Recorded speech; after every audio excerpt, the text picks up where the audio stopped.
ScouterStan. Let's talk a little bit about the myths that surround the Order of the Arrow. I constantly hear the general public and scouters purveying these myths as a truth, and they just don't hold water. So let's plow right into the big one.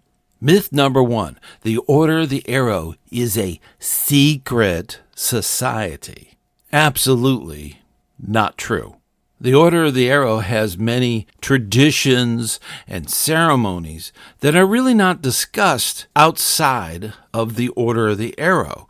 And that's to keep the mystery, and so that there's a little bit of anticipation of the participants to actually receiving those wonderful gifts without being spoiled. Within scouting, all of scouting, there are no secret societies, clubs, any kind of association that is kept secret. Within the youth protection training, it is made quite clear that adults and parents have every right to know every single word of every ceremony. And there are no secrets within scouting. We believe in youth protection, and we believe in two deep leadership at a minimum. Within the Order of the Arrow, the traditions and the ceremonies that happen are done in a way to emphasize its momentous meaning. And this completely stays within scouting's principles. Myth number two, the Order of the Arrow membership is automatic. For the youth, this is absolutely not true. There's an election that happens within the chapter, and this election includes non-members as voters. Not only is it non-members, but you have your members that are with the unit in that election. And not everyone is automatically elected into it that's eligible. I know. I went through several elections as a youth, and because I was always shoved into that position of being a leader within the youth group, it was very difficult for them to separate the bossy leader from somebody who really wanted to get into the Order of the Arrow, and it was definitely not automatic. Now, the process for adults is slightly different. It's done as a committee vote within the unit, usually at the same time that the youth election is going on. The committee is encouraged to get any of their scout-facing leaders into the Order of the Arrow so that they can be there to really absorb that program and be able to move it into the troop or crew. So this might be where the rumor or the ideal that membership would be automatic. It's not. It has to be confirmed either through the committee for the adults or winning the election with a majority vote as a youth. Myth number three, the Order of the Arrow is just for boys. This is not true. The Order of the Arrow has had female leaders inducted in the Order of the Arrow for a very long time. Now, recently, with the introduction of Scouts BSA girl and boy troops, female youth are allowed to go through the election process and the ordeal process to join the Order of the Arrow. And it just so happens that the very first female youth induction from an ordeal was done in my home camp.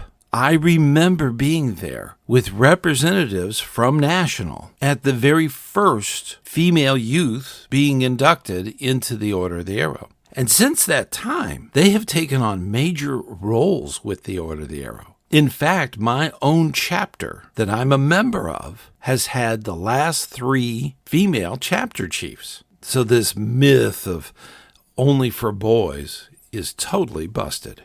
Myth number 4, the Order of the Arrow is only for camping enthusiasts. Now, I can kind of see where this came from.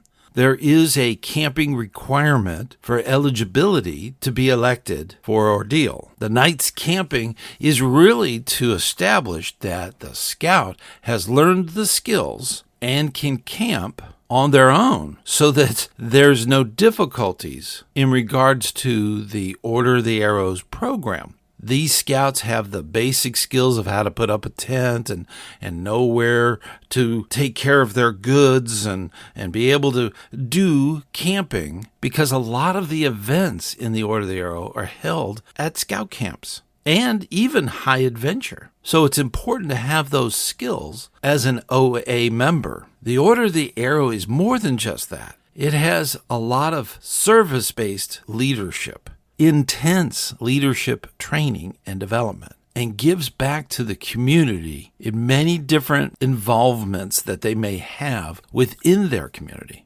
Myth number 5, you can't decline membership. Well, I will tell you right off the bat, that is not true. If a scout qualifies and gets elected, they have the option of declining membership. They can just quite literally say to the scoutmaster, I'm not able or willing or want to go to the ordeal. Some scouts get a little bit scared of that. They don't realize its scope and how it is a part of learning leadership. In the Order of the Arrow, we realize that all leaders go through ordeals on a regular basis, and they must face those challenges head on and be able to progress beyond that challenge of an ordeal. Participation within the Order of the Arrow is completely voluntary.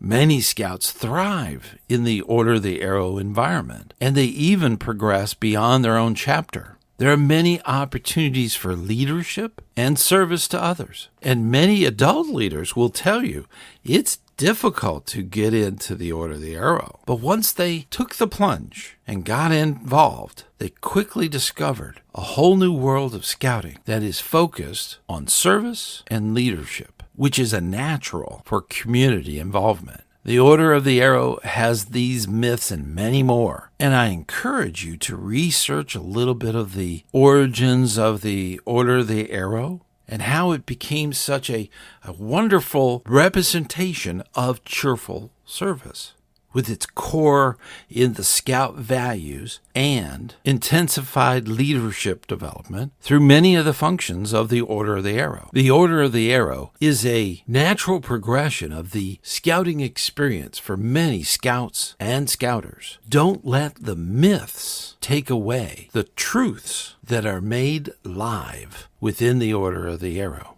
Keep up that good hard work, and I hope to see you on the trail.